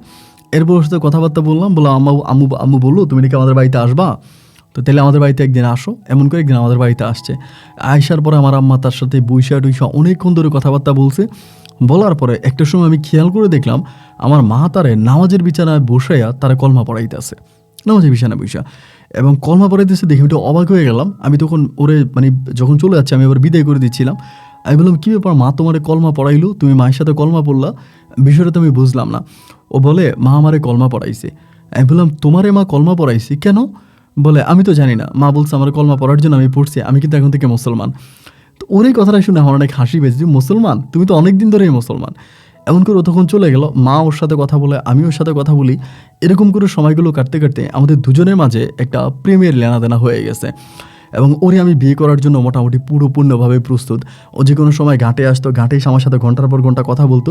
আমাদের দুজনের মাঝে অনেক গভীর একটা প্রেমের সম্পর্ক শুরু হয়, যে সম্পর্ক আমি কখনো স্বপ্নেও চিন্তা করতে পারি নাই। এত গভীর একটা প্রেমের সম্পর্কের সাথে আমার শুরু হয়ে গেল। ও আমার দোকানে আসে, আমার ঘাটে আসে, গল্প করে, গুজব করে, আড্ডা মারে, কথাবার্তা বলে। এমন করতে করতে দুজনে মোটামুটি অনেকটা গভীর একটা রিলেশনের মধ্যে চলে গেলাম। এবং গভীর রিলেশনে চলে যাওয়ার পরে, এবং এই ঘটনা সম্ভবত মানে মুনির যে বাবা মা আছে ওরা বিষয়টা জানতে পারছে, যে ও ঘাটে আসে, একটা মুসলিম ছেলের সাথে কথাবার্তা বলে, একটা মুসলিম ছেলের সাথে মুসলিম ছেলে বাড়িতে যায়। এই বিষয়গুলো মনে হয় কোনো না কোনোভাবে ওর পরিবার থেকে টের পেয়ে গেছে। ওর পরিবার থেকে বিষয়গুলো জানার পরে ও আর ঘাটে আসে না। পরে আমার সাথে ফোনে কথা হয়, ফোনে বলে যে আম্মু আমাকে যাইতে দেয় না, আব্বু আমাকে যাইতে দেয় না, আমার ঘরের মধ্যে আটকায় রাখছে, এমন এমন ঘটনা। এবং শুধু আটকায় রাখে না, এবং আটকায় রাখা পরিস্থিতি এমন হয়ে গেছে যে ওরে ঘরের মধ্যে আটকায় রাখা, ওর আব্বা মা তখন ওর বিভিন্ন জায়গায় বিয়ে দেখতেছে, ওকে বিয়ে দিয়ে দেওয়ার জন্য। এরকম একটা খবর আমি তখন পাইছি, এবং মিলনের মাধ্যমে খবরটা পাওয়ার পরে আমার মাথায় তখন আসমানটা ভেঙে পড়ছে। জীবনে কখনো কোনো দিন কাউরে ভালোবাসি নাই, কারোর প্রতি কখনো কোনো ভালোবাসা কাজ করে নাই, আবেগ, ইমোশন এগুলো কখনোই কারোর প্রতি আসে নাই। কিন্তু একমাত্র এই মেয়েটার প্রতি আমার ভালোবাসা কাজ করে, আমার ভিতরের ইমোশন কাজ করে, আবেগ কাজ করে, আমার মেয়েটাকে ভালো লাগে। সে ভালো লাগার সূত্র ধরে আমি তখন মিলনকে বললাম যে মিলন, এই মেয়েটার আমার সত্যি অনেক ভালো লাগে, আমি ওরে বিয়ে করতে চাই, তুই যেমনি পারস মেয়েটা তার বাড়ি থেকে বের করে আন। আমার কথা হচ্ছে, একবার যদি কোনোভাবে ওই বাড়ি থেকে ওকে বের করে আনা যায়, তাহলে আমি ওকে কোর্টে নিয়ে, তাই সে যেহেতু মুসলিম হতে চায়, কলমা কাবিন করে আমি তার বিয়ে করে ফেলবো। মানে এরকমটা আমি চিন্তা ভাবনা করতেছি। এবং মিলনটা আমি বলতেছি, তুই যে করেই পারিস ওর একটু বাড়ির বাইরে নিয়ে আয়, ওর একটু বাইরে আন। তো মিলন অনেক চেষ্টা করতেছে ওর পরিবারের সাথে কথাবার্তা বলে ওর কোনোভাবে বের করে আনা যায় কিনা। এবং ওর পরিবারও মোটামুটি জেনে গেছে যে মিলনে এই ঘটনা ঘটাইছে, বা মিলনের সাথে দেখা করতে গিয়ে আমার সাথে পরিচয়। এরকম করে সময়গুলো কাটতেছে, এবং ওর বাবা মা ওর বিয়ে ঠিক করে, বিভিন্ন জায়গায় বিয়ের কথাবার্তা বলে বিয়ে ঠিক করে, কিন্তু ও কোনো জায়গায় বিয়ে বসবে না, কোনো জায়গায় বিয়ে করবে না। এবং বিয়ের কথা বললে ও খেপে যায়, আমি বিয়ে করবো না, বিয়ের কথা বললে ও খেপে যায়, মানে ও বিয়ে করতে চায় না। এবং ওর বাবা মা অনেক ভালো ভালো জায়গা থেকে বিয়ের প্রপোজাল আসছে, ওর হিন্দু ধর্মের তো, এখন ও বলে আমি বিয়ে করবোই না, আমাকে বিয়ে করার কথা বলে আমি ফাঁসি দিব, বিষ খাবো। এরকম করে দীর্ঘ প্রায় 6টা মাসের মতো কেটে যায়। এই পুরো 6 মাসে মনির সাথে আমার একটা বারের জন্য দেখা হয় না। ও কোথায় আছে, কেমন আছে, এর কোনো কিছু আমি জানি না। এবং মাঝে মাঝে ফোনে কথা হয়ে টুকিটাকি, ওর বাবা মা অত বেশি ফোনও ইউজ করতে দেয় না। আমি জাস্ট পাগলের মতো হয়ে গেছি, কী করবো বুঝতে পারতেছি না। এরই মাঝে এই সময়গুলো কাটতে কাটতে একটা পর্যায়ে আমার দোকানে কাজ করা ছেলেটা মিলন আমার একটা প্রস্তাব দিল এরকম, আমার বলতেছে, ভাই সময় যেভাবে সামনের দিকে যাচ্ছে, মনি যদি মরেও যায়, মনির পরিবার কখনো আপনার কাছে মনিকে বিয়ে দেবে না। কারণ হিন্দু ধর্মের মানুষরা হচ্ছে এরকম, তাদের জীবন দিয়ে দিবে, তারপরও তারা তাদের কন্যার সন্তানকে অন্য কারো কাছে বিয়ে দেবে না, বা অন্য কোনো ধর্মের ছেলের কাছে বিয়ে দেবে না। তো আপনি যেই চিন্তা করতেছেন, এই চিন্তা করে কোনো লাভ নাই, আপনারও কখনোই এভাবে পাবেন না। তবে আমার কাছে একটা ভালো আইডিয়া আছে, আমি ওই আইডিয়াটা যদি দিই, ওই আইডিয়ার মাধ্যমে আপনি মনিকে পাইলেও পাইতে পারেন। তবে এতে আপনাকে একটা ত্যাগ স্বীকার করতে হবে। আমি বললাম, দেখ, আমি মনিকে পাওয়ার জন্য যে কোনো রকমের ত্যাগ স্বীকার করতে রাজি আছি, যা করা দরকার মিলন আমি তাই করব, তুমি বলো কী করতে হবে। আমাকে বলতেছে, ভাই আপনি একটা কাজ করেন, আমি মনির সাথে আপনি মনির সাথে কথাবার্তা বলে আমি আমার পরিবার থেকে মনির পরিবারে বিয়ের প্রস্তাব পাঠাই। আমি বললাম, কার জন্য? বলে, আমার জন্য। আমি বললাম, মানি? আমাকে বলে, আমার পরিবার থেকে আমি মনির জন্য বিয়ের প্রস্তাব পাঠাবো, এবং বিয়ের প্রস্তাব পাঠাইলে পরে এবং আমার পরিবার থেকে যখন মনিকে বিয়ের প্রস্তাব দেওয়া হবে, আপনি মনিকে ফোনে বলে দিবেন মনি যাতে এই বিয়েতে রাজি হয়, এবং মনি যদি ওই বিয়েতে রাজি হয় তাহলে আমি মনিকে বিয়ে করে এনে আমি আপনার কাছে দিয়ে দিব। এছাড়া মনিকে তার ঘরের বাইরে আনা আমাদের পক্ষে সম্ভব না, এবং কোনোভাবে আমরা এটা পারবো না। আমি বললাম, তুমি এটা করতে পারবা? বলে, হ ভাই, আমি এটা করতে পারবো, আপনি যদি বলেন আমি এই কাজটা করব। ওর এই কথাটা শোনার পরেই না আমার ভিতরে আমি একটা বর্ষা পাইলাম, একটা শান্তি পেলাম, যে আর যাই হোক মনিকে পাওয়ার একটা রাস্তা আমি পেয়ে গেলাম। এভাবে যদি কোনো না কোনোভাবে ও মনিকে ঘর থেকে বের করে আনতে পারে তাহলে আমি মনিকে নিয়ে বা মনির সাথে আমি সংসার করবো, আমি ওকে বিয়ে করতে পারবো। এরকম একটা ইচ্ছে তখন আমার মনের ভিতর জাগলো, এবং আমি মনিকে ওই রাতে ফোন করে বলে দিলাম যে, মনি, আমি আর মিলন মিলে এরকম পরিকল্পনা করছি, তুমি কি বলো? ও বলে, মিলন ভাই কিন্তু আইডিয়াটা ভালো করছে, তাহলে এটা করেন, আপনি আর আমার ইদানিং ফোন টোন দিন না, মিলন ভাইরে বলেন কয়েকদিন পরে আমার পরিবারে বিয়ের প্রস্তাব নিয়ে মিলন ভাইয়ের মা যেন আসে। তাই আমি বললাম, আচ্ছা ঠিক আছে। পরে ঠিকই মিলনকে যেভাবে বললাম, মিলন বিয়ের প্রস্তাব নিয়ে গেছে, এবং যাওয়ার পরে ওই বিয়েতে মনি তখন রাজি হয়েছে। মনির সাথে আমার ফোনে কথাবার্তা বলা হচ্ছে, মিলনের সাথেও ফোনে কথাবার্তা হচ্ছে, দুজনের সাথে আমার ফোনে কথাবার্তা হয়, মোটামুটি সব কিছু ঠিক থাকে। একদিন রাতের বেলায় আপনার যেদিন মিলনের বিয়ে, ওই দিনে আমি আবার মিলনের বাড়িতে গেছিলাম, এবং মিলনের সাথে কথাবার্তা বলছি, সব কিছু ঠিকঠাক করে আসছে, এবং আসার পরে মিলন তখন মনিরে বিয়ে করছে, এবং মনিরে বিয়ে করে ও তখন মনিরে ওদের বাড়িতে নিয়ে আসছে, ওদের ঘরে নিয়ে আসছে, এবং ওদের ঘরে আনার পরে তা আমার তখন আর মিলনের সাথে ওদের বাড়িতে বলে আসছে। ও কিন্তু আমার বাড়িতে বলছে যে, ভাই আপনি কিন্তু সাথে সাথেই নিতে পারবেন না, আপনাকে একটু সময় দিতে হবে, আমাদের বাড়িতে 5 দিন 7 দিন থাকা লাগবে, হিন্দু বিয়ে তো, এভাবে আপনি হুটহাট করে ওকে নিয়ে যেতে পারবেন না, 5-7 দিন মনি আমার বাড়িতে থাকুক, এরপরে আমি মনিরে সিস্টেম করে আপনার হাতে তুলে দিয়ে আসবো। তাই আমি বললাম, আচ্ছা ঠিক আছে, সমস্যা নাই, তাহলে তুমি মনিরে আমার হাতে সিস্টেম করে উঠে দিয়ে এসো। এই বলে তখন মিলনের সাথে আমার কথাবার্তা সব কিছু ঠিকঠাক হলো। আমি ওই বর্ষার উপরে পড়ে আসছি, ওই কথায় পড়ে আসছি। কিন্তু একটা পর্যায়ে দেখা গেল এরকম করে 7-8 দিনের মাথায় আমি একদিন মাল কেনার জন্য আমার এই বরিশাল শহরে গেছিলাম, কিছু মালামালের জন্য, আমার বাড়িরও কিছু ফার্নিচার লাগবে ওইগুলোর জন্য। এবং ওই দিন আমি আসার পরে দেখি যে আমার ক্যাশের মধ্যে তালা মারা এবং চাবিটা উপরে পড়ে আছে। তো ক্যাশে আরেকটা ছেলে আসলে, ওর জিজ্ঞেস করলাম, বলে মিলন ভাই ক্যাশ খুলছে, আমার ওই রিজার্ভ ফান্ড ওই তো খোলার কথা না, ওইটা খুলে দেখলাম যে আমার ওইখানে অনেক টাকা ছিল, ওই টাকাগুলো নাই। না থাকার পরে মিলনকে কল দিলাম, কিরে মিলন, আমার ক্যাশে তো এরকম টাকা ছিল অনেকগুলো, টাকাগুলো যে পাচ্ছি না। পরে বলে, ভাই আমি তো জানি না, আমি তো ক্যাশের চাবি উপরে রেখে আসছি। তখন ক্যাশের চাবি উপরে রেখে আসবা কেন? ক্যাশের চাবি তো উপরে রেখে রাখার কথা না, এটাও তো তোমার কাছে থাকার কথা, তুমি এটা উপরে কেন রাখবা? আমরা বলে, ভাই এটা উপরে রাখছিলাম, এখন তো বুঝতে পারতেছি না। আমি তখন করলাম, আমার দোকানে কিন্তু কোনো সিসি ক্যামেরা ওই টাইপের কোনো কিছু নেই, ওই সময় সিসি ক্যামেরা তো অ্যাভেলেবেলও হয় নাই। পরে দোকানে অন্য ছেলেগুলো যে ওরা বলতেছে, ভাই আমরা নিজে দেখছি ওর ভিতর থেকে টাকা বের করছে। এই নিয়ে মিলনের সাথে আমার ঝগড়া শুরু হয়ে গেল, যে মিলন এটা কী হইলো, তুমি আমার এখান থেকে টাকা নিয়ে গেছো, তুমি আমার মিথ্যা বললা কেন, আমি তোমার আমার দোকানে রাখছি নিজের ভাইয়ের মতো, তোমার আমি বিশ্বাস করি, তুমি এই কাজটা কীভাবে করলা? এই তর্কাতর্কির একটা পর্যায়ে মিলন আমার বলে, আমি আর আপনার দোকানে চাকরিই করবো না, হঠাৎ করে। এবং এই ঘটনার পরে মিলন তখন আর আমার দোকানে কাজেই আসে না, আমার দোকানে আর কোনো কাজেই আসে না, টোটালি আর আমার দোকানে কোনো কাজে আসে না। আমি বারবার যখন বলি, ও মিলন কাজে আসো, বা কাজে আসার কথা বলে, ও আর আমার দোকানে আসে না, ফোন দিয়ে আসে না। এবং একটা পর্যায়ে এই ঘটনার পরের দিনে, আমি যেদিন এই ঘটনাটা মনিরে বললাম, মনি আমার বলে, মিলন এরকম কাজ করতেও পারে, ওর হাত কিন্তু খুব একটা ভালো না। এবং ওই ঘটনার পরে মনির মোবাইল বন্ধ থাকার পরে 2 দিন পরে আমি তখন মিলনের বাড়িতে গেলাম, কিন্তু মনির মোবাইল বন্ধ কেন? মনি কিন্তু তখন মিলনের বাড়িতে থাকতো। যাওয়ার পরে মিলনকে বললাম, কি ডাক দিছি, মিলন ঘর থেকে বেরিয়ে আসছে। আমি ঘরে ঢুকবো, আমার বলতেছে, ভাই আমাদের ঘরে তো মুসলিম ঢুকা নিষেধ, তো আমার ঘরে ঢুকতে দিলে না, বেরিয়ে এসে আসার পরে আমি বললাম, কি রে মনির মোবাইল বন্ধ কেন? বলে, মনি আর মোবাইল চালাবে না। আমি, কেন মোবাইল চালাবে না? মোবাইল চালাবে না কারণ কি? বলে, চালাবে না। আপনি কেন আসছেন, টাকার জন্য? আমি বললাম, আরে ভাই আমি তো টাকা যায় চুরি হয়ে গেছে বা যা হবার তা হয়েছে, এটা নিয়ে তো আমি কোনো কথা বলতে চাই না, এ বিষয় নিয়ে আমি কোনো কিছু বলিও না, যা হবার তা হয়ে গেছে। কিন্তু তুমি যে বললা মনির সাথে আমার এখন কি হবে, মনিরে তুমি এখন বের করো বা দিয়ে দাও আমার কাছে। বলে, না ভাই মনিরে দেওয়া যাবে না, ডাইরেক্ট ওইখানে। আমি, কি মনিকে দেওয়া যাবে না এটা তুমি কি বলো? বলে, ভাই আমি বিয়ে করছি, আমাদের একটা মান সম্মান আছে, আমাদের ধর্মীয় একটা মান সম্মান আছে, আমি ভাবছিলাম যে এরকম দিয়ে দিব বিয়ের পর আপনাকে, কিন্তু এখন আমার পরিবার থেকে এটা কখনোই সম্ভব না, এটা হলে আমার আব্বা আম্মা আত্মহত্যা করে মারা যাবে, আমাদের ধর্মীয় মান সম্মান নষ্ট হবে, আমি আমাদের ধর্মের মুখে চুমকালি মারতে পারবো না। আমি বললাম, এটা তুমি কি বললাম মিলন, এইরকম এই কথাবার্তার মধ্যে মিলনের লাগে আমার তর্কাতর্কি, একটা পর্যায়ে আমাকে ধাক্কা দিয়ে বসে ওদের উঠানে, ধাক্কা দিয়ে বলে বাইরে আমার ঘর থেকে, মানে ও ঝাড়ু নিয়ে আমাকে মারার জন্য, ওদের বাড়ির উঠানে ঝাড়ু নিয়ে আমার পিটানোর জন্য। আমি বললাম মিলন তুমি আমারে ঝাড়ু দিয়ে পিটাইবা, তুমি ঝাড়ু নিতেছ আমার মারার জন্য, তুমি আমার দোকানে একটা কর্মচারী হয়ে তুমি ঝাড়ু নিয়ে আমার মারার জন্য। বলে বাইরো তুই বাইরো, মানে ধাক্কা আমার ঘর থেকে বের করে দেয়। এরপরে ভাই আমি ওর আর ধারে কাছেও যাইতে পারি না। এবং দেখেন ওর কিছু কিছু কোনো টাকা ছিল না, আমার ওই ক্যাশে প্রায় 3 লক্ষ টাকার মতো ছিল, ওইগুলো ও নিয়ে গেছে, নিয়ে গেছে আমি শিওর।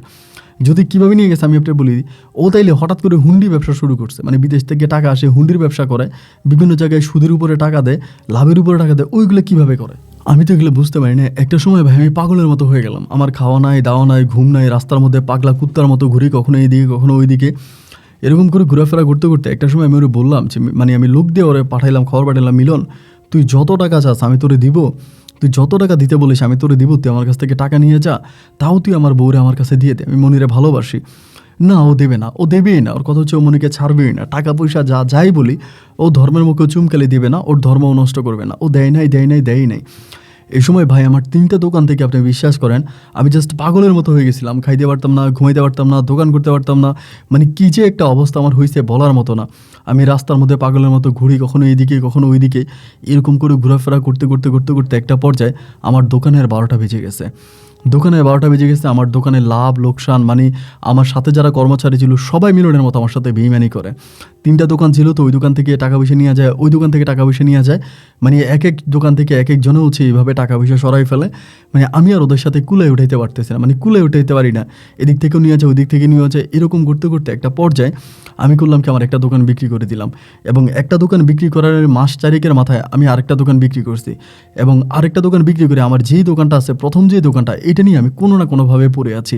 খুব কষ্টে আমার সময়গুলো কাটতেছে ভাই, আমি বলে বুঝাতে পারবো না, এত কষ্টে সময় কাটতেছে, আল্লাহ ছাড়া কেউ জানেন। আমি 24টা ঘন্টা আল্লাহর কাছে কান্নাকাটি করি, আল্লাহ কিছু একটা করো, মানে মনিরে ছাড়া আমি সময় আর কিচ্ছুই বুঝতাম না, জাস্ট পাগল হয়ে গেছিলাম মনির জন্য। এবং এভাবে বেশ কয়েকদিন কাটার পরে একদিন হঠাৎ করে আমার দোকানে তো অনেকেই বিষয়টা জানতো, আমার মার্কেটের অনেকেই জানতো, ওইখান থেকে এক লোকের মাধ্যমে জানতে পারলাম যে মনি নাকি পাগল হয়ে গেছে। এবং পাগল হয়ে গেছে মনি নাকি বাসা, মানে বাড়ি থেকে বের হয়ে গেছে, মিলনকে বাড়ি আসে, মানে মিলনকে পুরো বাড়িতে নাকি পাগলের মতো ঘুরে। এরকম একটা লোকের মাধ্যমে খবর পাইলাম। যে লোকের মাধ্যমে খবর পাইলাম ওই লোকের বললাম, তার মানে কেউ মানে এরকম বাড়িতে ঘোরাফেরা করে, ওই লোকটাও হিন্দু ছিল। পরে আমি তারে বললাম যে ভাই একটু কি মনিরে আমার কাছে এনে দেওয়া যাবে? বলে ভাই দিনের বেলা আনতে পারবো না, রাতের বেলা তো বাইরে থাকে, আপনি চাইলে ও স্কুলের, মানে ওইখানে একটা স্কুল আছে, বলে স্কুলে মাঠেও ঘুমায়, রাতের বেলা আপনি ওইখানে গেলে পাবেন। আমি বললাম ভাই আমি তো ওইদিকে হিন্দু পাড়ার দিকে যেতে পারবো না, আর হিন্দু পাড়ার দিকে আমি গেলেও একটা ঝামেলায় পড়বো, কারণ মিলন তো এখন আমার উপরে ক্ষিপ্ত, আপনি একটু আইনে দিবেন, আমি আপনার এত টাকা দিব। পরে বলে আচ্ছা ঠিক আছে। ওই দিনে রাত প্রায় আনুমানিক 11টা কি 11:30টার দিকে ওই হিন্দু ভাইটা তখন মনিরে আমার কাছে এনে দিছে। ভাই মনির দিকে তাকাইয়া আমি আমার চোখের পানিগুলো ধরে রাখতে পারলাম না, মানে ওর এমন একটা অবস্থা, মানে তাকে আমি কান্না করে দিছি যে ওর চোখগুলো একদম ঘরতে ঢুকে গেছে, সুন্দর, এত সুন্দর একটা মেয়ে একদম কালো হয়ে গেছে। আমি ওইখান থেকে তারে ধইরা, মানে ওই রাতে আমি আমার বাড়িতে নিয়ে গেছি, ঘরে নিয়ে যাওয়ার পরে মায়ের আমি বললাম যে মা এমন ঘটনা। মা তখন মনিরে দেখা ওরে ওই রাতের মধ্যে গোসল করাইলো, মাথায় তেল দিল, এবং ও পাগলের মতো হাসে, খাবার দিলে খায়, হাসে, এমন একটা অবস্থা। এবং হয়তো ওই জায়গা থেকে আমি তখন মনিরে বোরকা পরাইয়া, মানে বোরকা পরাইয়া আমি বিভিন্ন ডাক্তারের কাছে নিয়ে যাইতাম, ডাক্তার দেখাইতাম, কবিরাজ দেখাইতাম। এবং এরকম করতে করতে প্রায় 1.5 মাসের মতো ও আমার ঘরে থাকে। এবং একটা কবিরাজের কাছে নিলে পরে একটা কবিরাজ আমাকে একটা কথা বলে, একটা কবিরাজ বলে যে এই মেয়েটার উপরে আপনার কালো জাদু করা হয়েছিল। মানে কবিরাজ বলে যার সাথে বিয়ে হয়েছিল ওর স্বামীর সাথে ওর সম্পর্ক ভালো ছিল না, স্বামীকে দেখতে পারতো না, এবং স্বামীকে দেখতে না পারায় স্বামীর প্রতি মেয়ের আকর্ষণ বাড়ানোর জন্য, স্বামীর প্রতি মেয়ের টান বাড়ানোর জন্য এই মেয়েটাকে কালো জাদু করা হয়। এবং কালো জাদুর প্রতিফলে মেয়েটা কালো জাদুটা নিতে পারে নাই, এবং যার প্রতিফলে মেয়েটা পাগল হয়ে যায়, ও এখন পাগল আছে। এবং এই মেয়েটা ভালো হবে, সমস্যা নেই, আমি চিকিৎসা করি। তা ওই কবিরাজের মাধ্যমে চিকিৎসা করি, ডাক্তারের মাধ্যমে চিকিৎসা করি, এরকমভাবে চিকিৎসা করতে করতে আলহামদুলিল্লাহ একটা পর্যায়ে ও অনেকটাই ভালো হয়ে গেছে, মানে অনেকটা ভালো হয়ে গেছে, ঘরের মধ্যে থাকতেছে, ঘুরতেছে, ফিরতেছে, আমার মায়ের সাথে অনেক ভালো আছে। আমি তখন এতটা খুশি হই বলার মতো না, আল্লাহ রাব্বুল আলামিনের কাছে এতটা খুশি হই যে আল্লাহ ও আস্তে আস্তে করে ভালো হয়েছে, এবং ভালো হইতে হইতে প্রায় আপনার 4 মাসের মধ্যে ও পরিপূর্ণভাবে ভালো হয়েছে। সম্পূর্ণভাবে 4 মাসের মধ্যে ও ভালো হয়। ভালো হবার পরে আমি তখন ওকে নিয়ে যাই হচ্ছে আমাদের মানে ও যখন পরিপূর্ণ ভালো হয় তখন আমি ওর সাথে থাকি এবং ভালোভাবেই থাকি। তখন এই হিন্দু পাড়ার সবাই জানে, ওর বাবা মাও জানে এরকম পাগল হয়ে গেছিলো, মিলন ওরে ছেড়ে দিছে। এরপর আমি ওকে বিয়ে করছি। ওর আব্বা আম্মাও তখন আর কোনো কিছু বলে না। যা হবার তা হয়েছে, যেহেতু ভালো হয়ে গেছে তাহলে ওর আব্বা আম্মার আমাদের কাছে আসেও না, আমাদের পরিবারে আসেও না, আমাদের কারোর সাথে ওনারা কোনো কথাও বলে না বা এরকম করে ওনারা আমাদের সাথে আসে। আমি তখন ধরেন ওরে নিয়ে মার্কেটে যাই, এখানে যাই ওইখানে যাই, শপিং করি, খাওয়া দাওয়া করি এবং আমি বুঝতেও পারি না যে রাব্বুল আলামিন এইভাবে মনিরে আমার জীবনে এনে দেবে। আমি ভাই এতটা খুশি হয়েছি, এতটা শান্তি পেয়েছি আল্লাহর কাছে মোনাজাত দিয়ে শুধু আল্লাহর কাছে এটাই আছে যে আল্লাহ আমি যাতে মনিকে নিয়ে সারাটা জীবন বাঁচতে পারি। এরকম করে সময়গুলো কাটতে কাটতে তখন হচ্ছে আমাদের বাজারে ডাকাতি হইতো, রাতের বেলায় বাজারে ডাকাতি হইতো। ওই সময়টাতে আবার মনি প্রেগনেন্ট হয়। এই ঘটনার পরে মনি সুস্থ হওয়ার পরে মনি বেবি কনসেপ্ট করে, ওর পেটে তখন বাচ্চা আছে এবং বাচ্চা থাকা অবস্থায় হলো কি আমাদের বাজারে ডাকাতি হইতো। তো ডাকাতি হইতে হইতে মানে মাঝে মাঝে ডাকাত দল আসতো, ডাকাতি করতো। ধরেন ঘাটে দিয়ে নৌকা দিয়ে ট্রলার দিয়ে আসতো 10 জন 15 জন, আইসা যে দোকানপাট পাইতো এগুলো কোবাইতো, এরকম করে ডাকাতি করতো, ডাকাতি করে চলে যেত। এমন করতে করতে একদিন রাতের বেলায় আমি ঘরের মধ্যে শুয়ে আছি, ঘরের মধ্যে শুয়ে থাকি, এমনভাবে রাতের বেলায় ডাকাতি ঢুকছে। আমি সময় দোকানে ঘুমাইতাম বেশিরভাগ সময়, কারণ রাতের বেলায় ডাকাত আসতো। তো এই জন্য আমি দোকানের মধ্যেই ঘুমাইতাম, কারণ আমি থাকলে হয়তো ডাকাতি করতে পারবে না বা এই জন্য বা ভয় পাবে, এই জন্য আমি দোকানের মধ্যে ছিলাম। ওই রাতে ডাকাতি হয়, রাত তখন আনুমানিক 1টা-1:30টার মতো বাজে ডাকাতি শুরু হয় এবং দোকানে মানে ওই মার্কেটের সবাই চিল্লি করতেছে, আমিও দোকানের ভিতরে মানে ঢুকে চিল্লাইতেছে। আমার দোকান ডাকাতি হয় না, আশেপাশে অনেকগুলো দোকান ডাকাতি হয়েছে এবং ডাকাতি হওয়ার পরে আশেপাশে যে গ্রামগুলো ছিল ওই গ্রাম থেকে অনেকেই লাঠি সোটা নিয়ে দৌড়ে আসছে ডাকাতের খবর শুনে, এরই মাঝে ডাকাত দল চলে গেছে। তো আমি কিন্তু রাতে আবার ঘুমানোর সময় মোবাইল সাইলেন্ট করে ঘুমাইতাম। ডাকাত দল চলে যাওয়ার পরে রাত 4:30 বাজে আমি মোবাইলটা হাতে নিলাম, হাতে নিয়ে দেখলাম যে আমার মায়ের অনেকগুলো ফোন। তাই আমি ভাবলাম যে যেহেতু ডাকাত ঢুকছে আমাদের গ্রামেও তো খবর গেছে, এই জন্য মনে হয় মা আমার খোঁজ খবর নেওয়ার জন্য ফোন করছে। পরে আমি তখন মায়ের নাম্বারটা রিসিভ করলাম, মানে কল ব্যাক করলাম। মা তখন রিসিভ করলাম, বললাম মা কী হয়েছে? মা বলে কী রে ডাকাতি হয়েছে বলে? আমি বললাম না মা, ডাকাতি হয়েছে আমার আশেপাশে কয়েকটা দোকানে, আলহামদুলিল্লাহ আমার দোকানে কোনো ডাকাতি হয় না, আমার দোকানে আমি ভালো আছি। মা বলে তো মনি কই? আমি বললাম মনি কই মানে? মনি তো বাড়িতে। কেন? মা আমার বলে আরে দোকান ডাকাতি হয়েছে। এটা শোনার পরে কে জানি আমাদের উঠানে এসে বললো আরে সুফিয়ান ভাইয়ের দোকান ডাকাতি হয়েছে। এই কথা বলার পরে মনি দরজা খুলে লাইট লুয়ে দিছে দৌড়। আমি বললাম যে তুই যাইস না ওইদিকে, রাতের বেলা ও তো দৌড়ে চলে গেছে। আমি পিছনে গেলাম অনেক দূর পর্যন্ত, ওরে দেখলাম না, ও দেখলাম বাজারে দিয়ে গেছে। তাই আমি বললাম এটা তুমি কি বলো? ও চলে গেল, তুমি ওরা আটকাইলে না? মা তখন আমার বলতেছে বাবারে আমি আটকানোর জন্য অনেক চেষ্টা করছি, আমি ওরা আটকাইতে পারি না, ও আমারে ধাক্কা মাক্কা মাইরেও চলে গেছে। হ্যাঁ তুই একটু খুঁজে দেখ তো কই গেছে। আমি তখন তাড়াতাড়ি বেরোলাম, বেরোয় কিরে ও কই গেলাম? আমি টর্চলাইট নিয়ে বেরোইছি, একে তো ডাকাতি হয়েছে, সবাই সজাগ চারদিকে। আমি তখন এই টর্চলাইট নিয়ে বাড়ির রাস্তার দিকে যেতে তখন একটা বট গাছ আছে আমাদের বাড়ির ওইদিকে, অ্যান্ড বট গাছটা কাছাকাছি এসে দেখি ওইখানে জ্ঞান হারায় মানে অজ্ঞান অবস্থায় পড়ে আসছে রাস্তার পাশে। আর এই বটগাছটা হচ্ছে হিন্দু ধর্মের, অনেকে এটাতে পূজা করে বা অনেকে হচ্ছে মানে এখানে আপনার এই পূজা দেয় হিন্দুরা, অনেকেই এটার মধ্যে লাল পিতা বাঁধে, এরকম বটগাছের নিচে অজ্ঞান হয়ে পড়ে আছে। তো আমি ভাবলাম হয়তো জিনে টিনে আসল করছে এরকম কিছু একটা। আমি ভাই ওরা কাঁধে করে বাড়ি পর্যন্ত নিয়ে গেছি।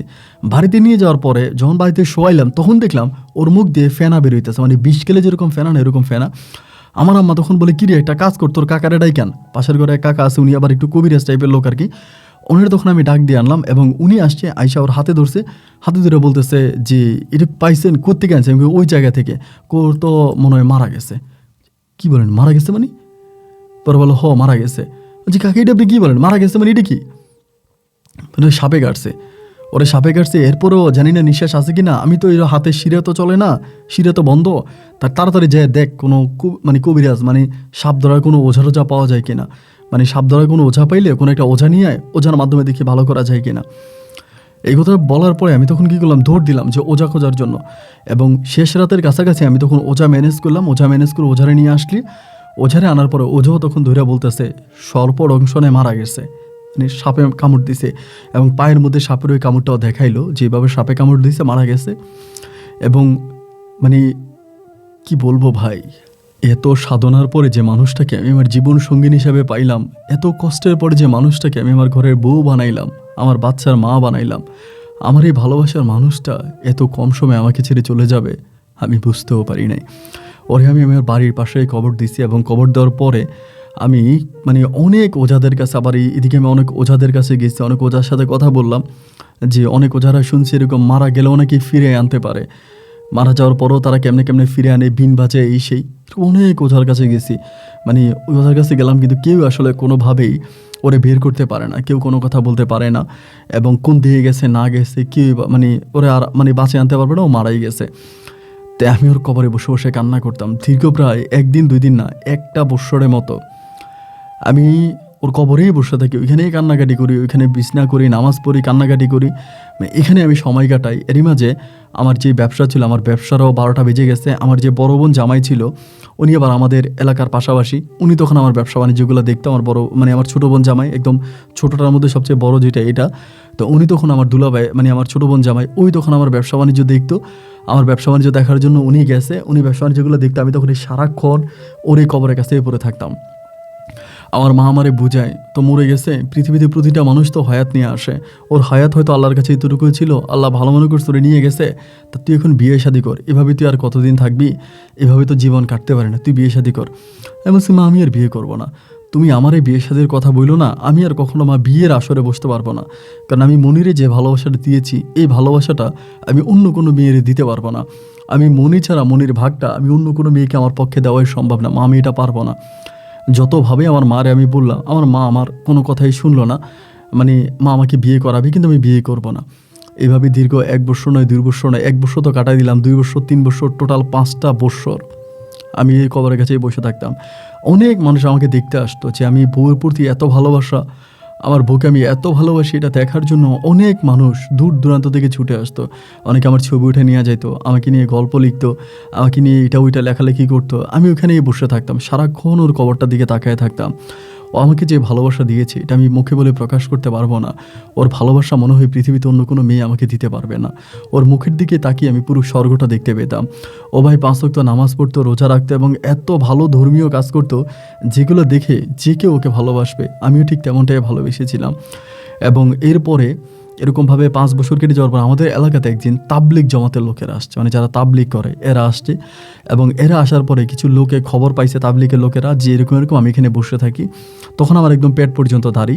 তখন তাবলিগের কয়েকজন ভাই, 5-7 জন ভাই তখন আমার কাছে আসছে, এসে আমাকে বললো, এই যে আপনি আপনার বউয়ের কবরে নামাজ পড়েন, বউয়ের কবরে সেজদা দেন, বা বউয়ের কবরে এইভাবে পড়ে থেকে বউয়ের মায়ায় যে আপনি নিজেকে কষ্ট দিচ্ছেন বা আপনি নিজের জীবনটাকে বন্ধ করে দিয়েছেন, এতে আপনার বউ কবরে সুখে নাই। আপনি কি চান আপনার বউয়ের কবরে আগুন জ্বলুক, আপনার বউ কবরে দুজকে থাকুক? আমি বললাম, না ভাই, এটা আমি তো কখনোই চাই না। বলে, যদি এটা না চান তাহলে এখান থেকে উঠে আমাদের সাথে চলেন। আমি বললাম, ভাই আপনাদের সাথে কোথায় যাব? বলে, আমাদের সাথে চলেন, আমরা আপনার নিয়ে যাব এবং আপনার বউয়ের জন্য আপনার কষ্ট হবে না, আপনার বউয়ের জন্য যে কষ্ট, এই কষ্ট আমরা ভুলিয়ে দিব, আমাদের সাথে চলেন। এবার আমাকে তখন তারা নিয়ে গেল, নিয়ে গিয়ে আমাকে আমার মায়ের কাছে নিয়ে বলতেছে গোসল করান। আমি গোসল করছি, করে পায়জামা পাঞ্জাবি পরছি। ওরা আমাকে আমার মায়ের কাছ থেকে নিয়ে নিয়ে মসজিদে ঢুকাইলো। এবং মসজিদে ঢুকানোর পরে আমি তখন মসজিদের মধ্যে বসে আছি, এখানেই বসে থাকতাম। এবং ওরা আমার তখন বিভিন্ন মসজিদে নিয়ে যাইতো, ওরা যে তাবলিগের কাজ করতো আমার সাথে সাথে নিত, আমি ওদের সাথে সাথে যাইতাম। ওরা দিনের কথা বলতো, ইসলামের কথা বলতো, মানুষকে দিনে লাইনে আনতো। এরকম করতে করতে আমাদের বরিশালের অনেক দূরের, আমি এরপরে প্রায় 1 বছরের মতো এই ওনাদের সাথেই থাকি। তাবলিগ জমাতে 1 বছর থাকার পরে একদিন হলো কি, আমাদের ওই এলাকা থেকে অনেক দূরের একটা জায়গায় আমরা তাবলিগে গেছিলাম। তো ওই মসজিদটা খুব নির্ঘুম একটা জায়গার মধ্যে মসজিদটা, এবং মসজিদটা ওইখানে থাকার পরে আমরা ওইখানে প্রায় 6 জন আমরা তাবলিগে যাই। এবং 6 জন তাবলিগে যাওয়ার পরেই ওইখানে হচ্ছে আমাদেরকে মানে খাবারের জন্য, মানে ওই বাড়ির একজন মহিলা আছে, ইনার স্বামী সম্ভবত বিদেশে থাকে। ওই মহিলা তখন বলে যে এমন আমরা ওই যে তাবলিগের লোকগুলো আসছে ওদেরকে আমরা খাওয়াবো, মানে মহিলা আমাদেরকে রাতে খাওয়াবে। রাতে আমাদেরকে দাওয়াত দিল। দাওয়াত দেওয়ার পরে আমরা তখন সবাই মিলে ওই বাড়িতে গেলাম দাওয়াত খাওয়ার জন্য। বাড়িতে গেছি দাওয়াত খাওয়ার জন্য, যাওয়ার পরে মহিলা বাড়িতে কোনো পুরুষ নাই, মহিলা আর মহিলার মেয়ে, মহিলার ছেলে একটা, সেও নাকি বিদেশে থাকে। পরে ওই বাড়িতে খাইতে বসছে, খাবার দাবার খাইলাম। খাওয়ার পরে এই মহিলা কি করে, একটা মেয়ে এরকম মানে বোরকার হিজাব পরে আমাদেরকে খাবার দাবার দিয়ে যায়। এবং দিয়ে যাওয়ার পরে মানে হঠাৎ করে আমাদের একজনের মানে কাশি উঠছে আর কি, মানে আমাদের দিনী ভাই একজনের কাশি উঠছে, ইন্ডিয়াতে পানি নাই। পরে আমি দৌড়ে গেলাম পানি আনার জন্য ওই পাশের রুমটাতে যাওয়ার পরে হঠাৎ করে আমি দেখলাম যে ওই পাশের রুমের ভিতরে আমার বউ মনিকে দেখার পরে, মনি এই বলে আমি ওইখানে ওর জড়ায় ধরে চিৎকার করে কান্না করতে শুরু করছি। আমার দিনী ভাই যারা ছিল তারা তখন দৌড়ে ওই রুম থেকে আসছে, এসে বলে, আরে এটা আপনি কি শুরু করছেন? আমি বলে, আরে ভাই এটা আমার বউ মনি। বলে, কি এটা আপনার বউ মনি? আমি বলে, আমার বউ মনি এটা রে ভাই। আমার বউ মনি। আমি চিৎকার করতেছি এবং এই খবর পাইয়ে ধরেন সবাই আমার এই গ্রামের অনেকেই তো মানে সজাগ, অনেকে উঠে আসছে, আইসা আমার উত্তম মধ্যম কয়েকটা দিয়েও বসছে যে আমি মেয়েরে দর্শন করার জন্য নাকি ধরছি। আমি বললাম না রে ভাই, আমি দর্শন করার জন্য ধরবো কেন, এটা আমার বউ মনি। এই মধ্যে আমাকে দিনী ভাইরা সবাই ধরে ধরে মসজিদে আনছে, আনার পর আমি তখন মারে ফোন দিচ্ছি, ও মা তুমি কালকে সকালে ভোরে ভোরে তাড়াতাড়ি আসো আর মনির আব্বা আম্মারে নিয়ে আসো, আমি মনিরে পাইছি। মা আমার বলে কি বলস তুই মনিরে পাইছস, কই পাইছস? এই বলে আমি যেখানে আসছি এখানে আমি মনিরে পাইছি, তুমি তাড়াতাড়ি আসো। সকালবেলায় মনির বাবা মা তখন করলো কি, মনিরে নিয়ে এই গ্রামে আসছে। এই গ্রামে আসছে আমার মা, মনির বাবা মা, ওরা তো হিন্দু, ওরা আসছে। আসার পরে মসজিদে আসছে, আমি মারে বললাম যে মা ওই বাড়িতে দেখছি। তো এরই মাঝে ওই গ্রামের লোকজনের বিষয়টা জানাজানি হয়েছে, কয়েকজন আসছে। আমি বললাম যে এই ঘটনা। পরে আমার মা, মনির বাবা মা সবাই মিলে আমরা ওই বাড়িতে গেছি। যাওয়ার পরে দেখলাম এই আমিও ওইখানে আসি, মনি আছে। মনির বাবা মা তখন মনিরে জড়াই ধরে চিৎকার করে কান্না করতেছে, আমার আম্মাও জড়াই ধরছে। এই কাহিনী দেখার পরে সবাই বলতেছে কী হয়েছে, ঘটনা কি, ঘটনা কি, মানে ঘটনা কীভাবে কী হয়েছে। পরে আমার মা আমি বললাম যে এই ঘটনা, ও তো মারা গেছে, আমরা ওরে দাফন করে ফেলছি আজকে প্রায় 5-7 বছরের মতো, তা ওরে এখানে আমরা জীবিত পাইছি। পরে সবাই তখন করতেছে বলে, তো এবার এরকম করতে করতে একটা পর্যায়ে আমি ওরা ছাড়া আসবো না। পরে বলতেছে, মেয়ের মা বলতেছে যে ঠিক আছে বাবা, আপনি যেহেতু দিনই লাইনে আসেন, আমি ওর মেয়েটার আপনার কাছে বিয়ে দিব, কিন্তু এভাবে তো আপনি মেয়েকে নিতে পারেন না, এভাবে তো আমার মেয়েরা আমি নিতে দিব না। আমার মেয়েরা আমি আপনার কাছে বিয়ে দিব, আপনি যেহেতু এত ভালো, আপনার ওয়াইফকে আপনি এত ভালোবাসেন, আমার মেয়েরই বিয়ে দিব। এরপরে পারিবারিকভাবে আমি এই মেয়েকে বিয়ে করবো, ওটা হচ্ছে মায়া। আমি মায়াকে বিয়ে করে আমার বাড়িতে আনি এবং আমার বাড়িতে আনার 2 মাস পরে আমি এমন এক ঘটনা জানতে পারি, যেটা জানার পরে আপনার শরীরের পশম দাঁড়িয়ে যাবে। আমার বাড়িতে আনার ঠিক 2 মাস পরে আমি জানতে পারি এই মায়া হচ্ছে মনির আপন বোন। আপন বোন বলতে মনি মানে মায়া যে পরিবারে বড় হয়েছে, ওই পরিবারের মহিলার জামাই দীর্ঘ বছর ধরে বিদেশে থাকে এবং বিদেশে থাকার কারণে ওই মহিলার ঘরে কোনো সন্তানাদি হতো না এবং সন্তান না হওয়ার জন্য ওই মহিলা একজন পালক মেয়ে খুঁজতেছিল, কোথাও পালক মেয়ে পাওয়া যায় কিনা। এইরকমভাবে মায়াকে হসপিটাল থেকে কিনে আনা হয়। মানে মনি হওয়ার পরে মনি এবং মায়া ওরা যমজ বোন ছিল। ওই হওয়ার পরে যে ওই আয়া কাজটা করছে না, কীভাবে কী হয়েছে, এই মনির যমজ বোন ছিল, মায়ের ওইখান থেকে নিয়ে গেছে। মানে বিষয়টা আমি কীভাবে জানতে পারি বলি, আমি মায়ের মার সাথে যখন আমি কথা বলি মায়ের বিষয়ে, তখন উনি বলে উনি পালক আনে, এমন ঘটনা। এরপরে আমি এটা সত্যতা যাচাইয়ের জন্য মায়ার সাথে মনির বাবা মায়ের ডিএনএ টেস্ট করাই এবং ওই ডিএনএ মনির বাবা মায়ের সাথে ম্যাচ করে এবং ম্যাচ করার পরে আমরা জানতে পারি যে এটা মায়া মূলত মনির যমজ বোন। কিন্তু এরপরে যে মনির মানে যেখানে যে আয়া ছিল, ওই মাধ্যমে জানা যায় মনির মাও বলেছে ওনার পেট অনেক বড় ছিল, ওনার 2টা মেয়ে হওয়ার কথা, উনি বলেছে আমার 2টা সন্তান হওয়ার কথা, আমার পেট অনেক বড় ছিল এবং তার সন্তানটা হওয়ার পর অনেকে অনেক কথাবার্তাও বলতেছিল, অনেক মানে কানাঘোষাও করতেছিল। তখন থেকে তিনি বলেছে আমি তখন থেকেই জানতাম মূলত আমার মেয়েটারে ওরা সম্ভবত আমার 2টা সন্তান হয়েছে, একটা কেউ নিয়ে গেছে, এরকমটা আমি মনে করছিলাম। তো যাক আলহামদুলিল্লাহ আমার মেয়েরা আমি ফিরে পাইছি। এরপরে আলহামদুলিল্লাহ ঠিক এই মুহূর্তে আমি আমার বউ মায়াকে নিয়ে অনেক ভালো আছি এবং আমার 3টা কন্যা সন্তান আছে, পুত্র হয়নি, আমার 3টা কন্যা। আমার 3টা কন্যা, আমার ওয়াইফ, আমার মা এবং মনির যেই বাবা মা ছিল হিন্দু তারা, এবং মায়ার যে মা আছে, মায়ার মা এবং মায়ের বিদেশে থাকা বাবা, সবাই মিলে আলহামদুলিল্লাহ খুব ভালো একটা পরিবারে আমি এখন আছি। আমি ওই ঘাটেই আবারও ব্যবসা বাণিজ্য শুরু করি। আলহামদুলিল্লাহ আমি এখন ব্যবসা বাণিজ্যতে অনেক আয় উন্নতি করছি, অনেক ভালো আছি। আমার মা আপনার গল্পগুলো সবসময় শোনে এবং আমার মাই আমাকে বললো যে আপনাকে আমি যাতে আমার গল্পটা বলি, যার জন্য মা আর আমি মিলে আমার জীবনে ঘটে যাওয়া ঘটনাগুলো আপনি যদি শেয়ার করলাম। আপন ভাই অনুরোধ রইল, আপনি যদি পারেন আমার গল্পটা রেকর্ড করবেন, আমি আর আমার মা মিলে আপনার মুখে আমার জীবনে ঘটে যাওয়া ঘটনাগুলো শুনলে খুব খুশি হব। ভালো থাকবেন, আসসালামু আলাইকুম।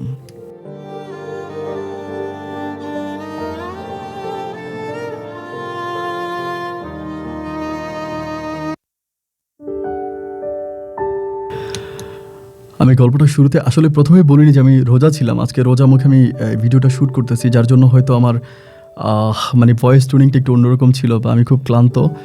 রোজা রেখে কথা বলাটা খুব ডিফিকাল্ট, এই জন্য হয়তো ওই গল্পটা অন্যভাবে বা কতটুকু আপনারা বুঝেছেন তা জানি না। কোথাও না বুঝলে কমেন্ট করবেন, আমি রিপ্লাই করবো। আমি গল্পের শুরুতেই বলেছিলাম 2টো কথা। প্রথমত, মৃত্যুর পরে কোনো মানুষ দুনিয়াতে ফিরে আসে না, এটা সত্য। এবং আল্লাহর কাছে হাত তুলে খাসনিয়তে কোনো কিছু চাইলে আল্লাহ তার বান্দাকে খালি হাতে ফিরায় না। আল্লাহ তার বান্দাকে খালি হাতে ফিরায় না, প্রমাণ পাইছেন তো। আল্লাহর কাছে এমনভাবে চাইছে যে আল্লাহ ওই মৃত স্ত্রীকে এনে দিতে বাধ্য হয়েছে। এটাই আল্লাহ। রোজা মুখে আজকে বলে গেলাম, আমি তার জ্বলন্ত প্রমাণ। আমি আল্লাহর কাছে এমনও জিনিস চেয়েছি যে কিছুক্ষণ পরে একটা মারাত্মক জিনিস আমার দরকার, লাইক একটা চেঞ্জের দরকার, যে আল্লাহ এটা এভাবে না, ওই এভাবে হতে হবে, 1 ঘন্টার মধ্যে হতে হবে, আল্লাহ তুমি করে দাও, আল্লাহ করে দাও, আল্লাহ করে দাও, আল্লাহ করে দিস। আমি এরকম অনেক প্রমাণ, আমি তার জ্বলন্ত প্রমাণ। এই জন্য আমি আপনাকে এটা নট 99%, আমি 100% গ্যারান্টি দিয়ে বলতে পারি, আপনি ভাই যেটাই খাস নিয়ত আল্লাহর কাছে চাইবেন তো আপনি পাবেন, 100% গ্যারান্টি। আপনি খাস নিয়তে আপনার সৃষ্টিকর্তার কাছে, আপনার আল্লাহর কাছে আপনি খাস নিয়তে কিছু চাইলে কখনোই খালি হাতে ফিরবেন না। গল্প কেমন লেগেছে অবশ্যই জানাবেন। গল্পের বিষয়ে আপনার কোনো কথাবার্তা থাকলে, কোনো প্রশ্ন থাকলে সেটাও লিখবেন। আর যেখানেই বিদায়, দেখা হবে অন্যদিন অন্য কারো বাস্তব জীবনের গল্প নিয়ে ইনশাআল্লাহ। আসসালামু আলাইকুম।